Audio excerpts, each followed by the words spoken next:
And now a look at love, loss, class, race, and the mystical, all topics in Jesmyn Ward's latest novel, Sing Unburied Sing. Recently named a MacArthur Genius Fellow, the Tulane University professor has been nominated for this year's National Book Award, an honor she previously won in 2011. Jeffrey Brown visited her in Mississippi in the latest episode of our Race Matters series. A late summer day in the small town of DeLille, near the Mississippi Gulf Coast.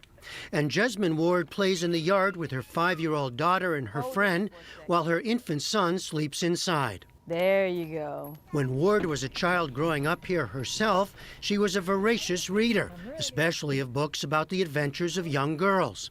But there was always something missing. I would have liked to have had the chance to read about, an 8 or 9-year-old girl of color who was having some amazing adventure in some magical place, right? So not bound by the world, the world that we live in. Were you aware, though, even as a child, that you were not, that story was not being told? You were? Yeah, I was. It made me very sad. I don't know, because I think that when you see yourself reflected in literature, that it enlarges your ideas of what is possible for you.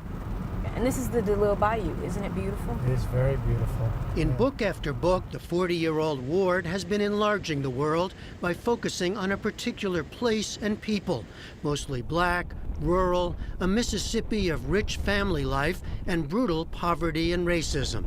Her 2011 National Book Award-winning novel, Salvage the Bones, was a fictional account of Hurricane Katrina's very real toll on her community. That storm taught me that everything you love, everything that means something to you, can be taken away from you in 5 hours, 6 hours, and you have no control. Ward's family, the extended group numbering now in the hundreds, has been in DeLille for generations. And she lives within a few miles of her grandmother, mother, and 2 sisters. Yes, Mom, Pop, Kathy. This is Scenic Drive. My mom worked in a house like one of these. When Jesmyn was young, her mother, Noreen, worked as a maid in nearby Pass Christian for a wealthy white family who helped Jesmyn attend an Episcopal school, where she was often the only African American. On one hand, I was very conscious of the fact that my mom cleaned houses like this for a living, and that, historically, people like me did not live in houses like this. We served in houses like this. I was just a teenage girl who loved her friends and wanted to have fun with them. Her 2013 memoir, Men We Reaped, told a darker story, a portrait of 5 young black men from her community who died violent deaths in a span of just a few years. One of them, her younger brother Joshua, killed in 2000 by a drunk driver. He was 19. He didn't even make it to 20. In some ways, I write about him so much because it is also enabling him to live, both in my nonfiction, when I explicitly write about him, and then, of course, in my fiction, when he takes on life in my characters in some ways. Have you thought about how you have managed to create such an alternative life?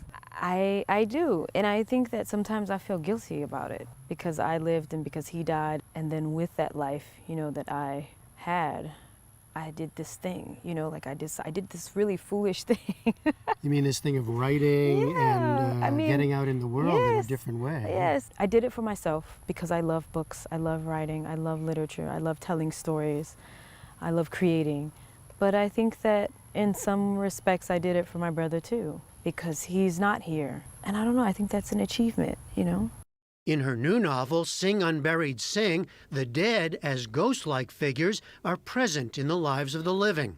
The story is narrated by different characters, including a teenage boy who'd met a violent death in prison years before. Most of my fiction is pretty realistic, right? And so here I was, introducing the supernatural, introducing like the magical into my fiction. And it's a different kind of writing, right? It's a kind of writing where you have to invent an entire world. It has to make sense. It has to be believable, right? To your reader.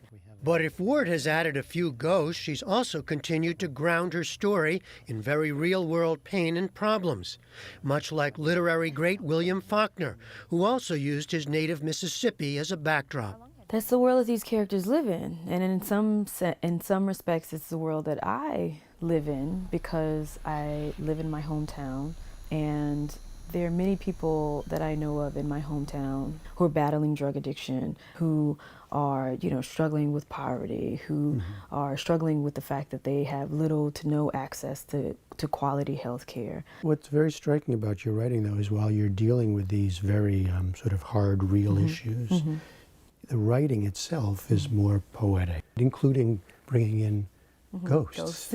Yeah. I feel like so many of the writers that I love